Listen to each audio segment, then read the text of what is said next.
BJP ఒక tactical వెపన్గా Pawan కళ్యాణ్ని డెఫినెట్గా తమిళనాడు ఎలక్షన్లో వాడుకుంటారు. పవన్ కళ్యాణ్ గారు అస్త్రంగా మారే అవకాశం ఉందా? మీరు పవన్ కళ్యాణ్ తీసుకొచ్చినప్పుడు డెఫినెట్గా క్రౌడ్ వస్తుంది ఆయన చూడడానికి. మీరు అది మూమెంట్ వాడుకోవాలి. పవన్ కళ్యాణ్ మీద పర్సనల్ అటాక్స్ మొదలవుతాయి.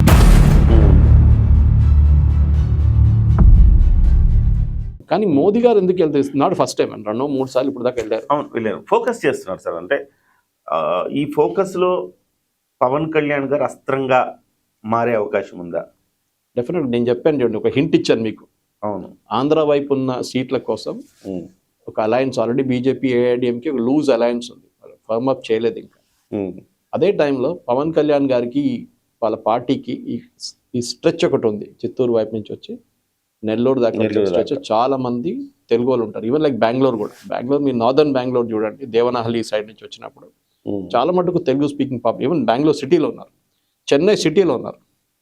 అక్కడ 2 సీట్లు తీసుకోండి, 1000 లైట్స్ లేకుండా ఇంకేమైనా కాన్స్టిట్యున్సీ తీసుకోండి, అన్నానగర్ అయితే పోటీ చేయండి అక్కడి నుంచి. అవును, ఏమైతుంది? మంచిదే కదా. ఆహ్వానిస్తారంటారా సార్? మీరు అన్నట్టు ఇంతకుముందు ఇప్పుడు చూడండి, పవన్ కళ్యాణ్ మీద పర్సనల్ అటాక్స్ మొదలవుతుంది. అప్పుడు ఆయన ఫ్యామిలీ లైఫ్, ఆయన మిగతా ఇదంతా తీసి వీళ్ళు బయటపడతారు. డిఎంకే వాళ్ళు చేస్తారు, 100% చేస్తారు. ఎందుకంటే వాళ్ళకి తెలిసిపోతుంది, ఒక థ్రెట్ వచ్చింది అనుకోండి, మోదీ గారి మీద చేయలేరు. అది చాలా ట్రై చేశారు, మోదీ గారి మీద ఆరోపణ చేయడం అది ఇది. కానీ మోదీ గారి మీద ఒక కరప్షన్ అలిగేషన్ లేదు.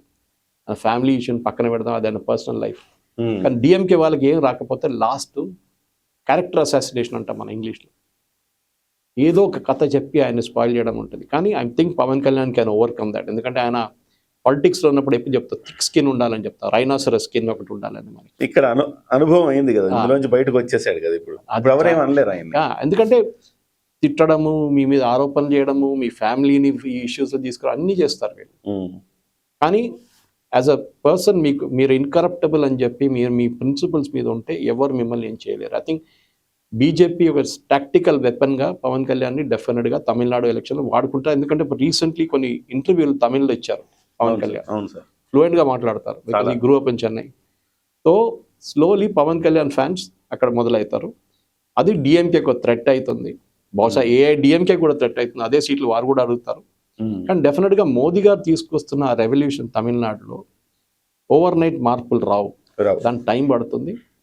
ఒక్కొక్క గుడికి ఒక్కొక్క ఇమేజ్ ఇచ్చేసి అక్కడి నుంచి ఆయన స్లోలీ బీజేపీని ఒక రిలీజియస్ పార్టీ కాకుండా అక్కడున్న ప్రజలకి మీ గుడి మీది చోలు కట్టారు, ఇది you should be proud of it అని చెప్పేసి ఒక రెవల్యూషన్ తీసుకొస్తున్నారు. ఈ పాలన గురించి కూడా చెప్పారు సార్. వాళ్ళ చోళుల స్ఫూర్తితోనే ఇప్పుడు మనకి వికసిత భారత్ పరిపాలన కూడా జరుగుతుందని చెప్పారు.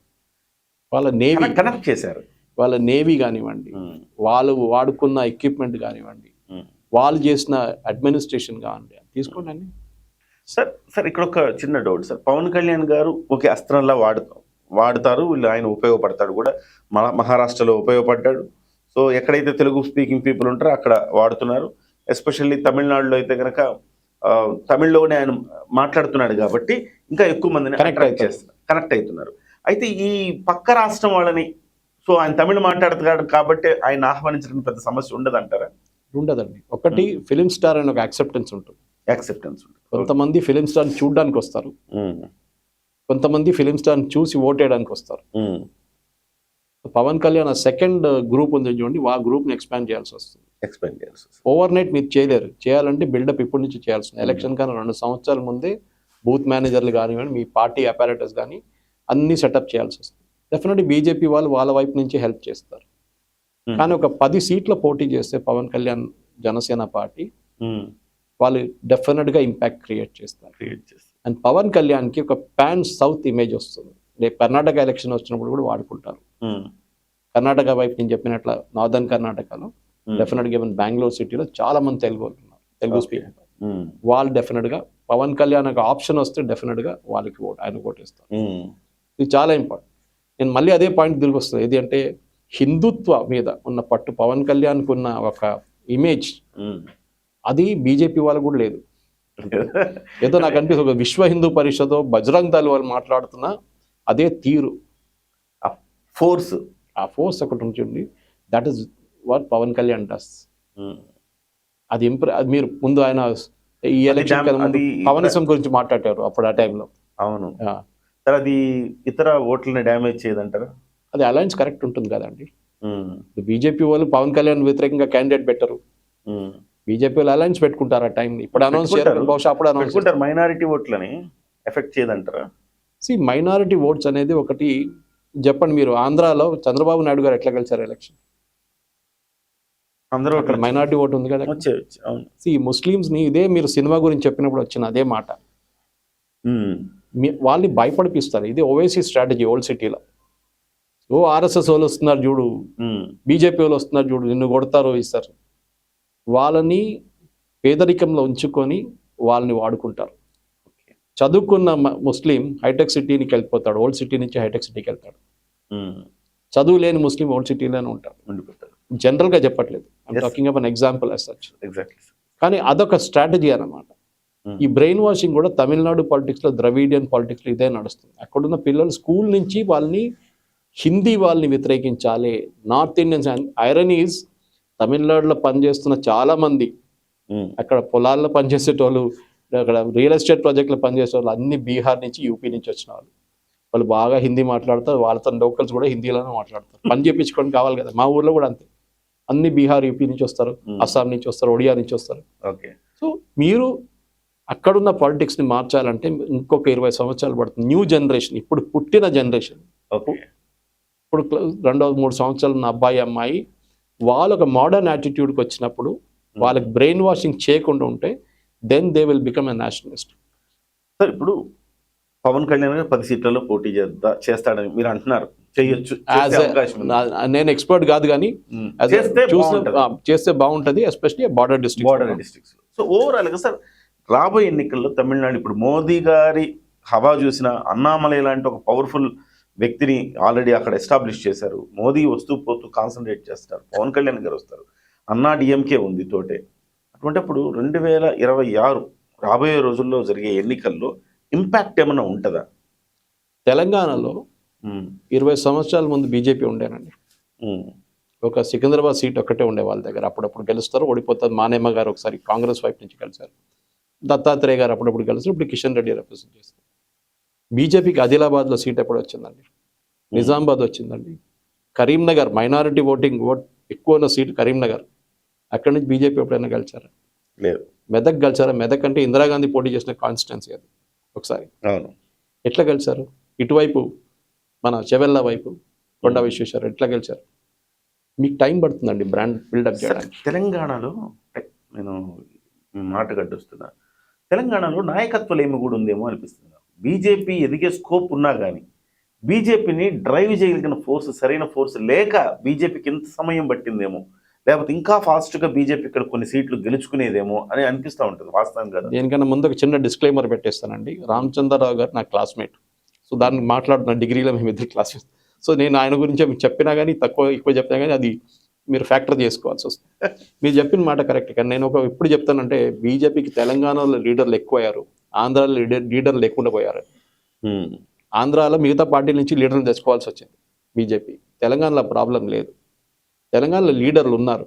కానీ ప్రాబ్లం ఎక్కడ వస్తుందంటే, ఒక యోగి ఆదిత్యనాథ్ లాగా ఒక ఇమేజ్ లేదు, శివరాజ్ సింగ్ చౌహాన్ లాంటి ఒక ఇమేజ్ లేదు. ఇది ప్రాబ్లం. ఇప్పుడు బీజేపీ మీరు అడగొచ్చు, బీహార్లో వాళ్ళకి ఒక సీఎం క్యాండిడేట్ ఉన్నారంటే లేరు. సుశీల్ కుమార్ మోదీ గారు ఉన్నారు, కానీ ఆయన పోయిన తర్వాత ఎవరు లేరు అక్కడ. సో తెలంగాణలో ఎస్ గ్రోత్ వైజ్ భవిష్యత్ చేయవచ్చు, గ్రోత్ ఉంటే. మీరు అడగొచ్చు, రేపు రాజాసింగ్ మళ్ళీ తీసుకొస్తే రాజాసింగ్కి హైదరాబాద్లో పట్టుంది మంచిది, ఈవెన్ కరీంనగర్లో ఆయనకి పట్టుంది. నేను చూసాను ఆయన ర్యాలీ అక్కడ. సో మీరు జిహెచ్ఎంసీ గెలవాలంటే మీకు రాజాసింగ్ కావాలి, చాలా ఇంపార్టెంట్. 50 సీట్లు గెలవాలంటే ఆయన సిటీలో ఒక 20-30 సీట్లు ఆయన చేతిలో ఉంటుంది, కార్పొరేటర్ సీట్లు. కానీ మీరు అడిగిన ప్రశ్నకి లీడర్స్ ఉన్నారా లేదా అనేది, లీడర్స్ ఉన్నారు.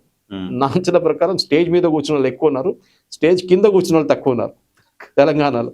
నేను ఎప్పుడు చెప్తుంటాను, cadre base party, communist party and BJP వీళ్ళిద్దరే కాడర్ బేస్ పార్టీ. ఓకే.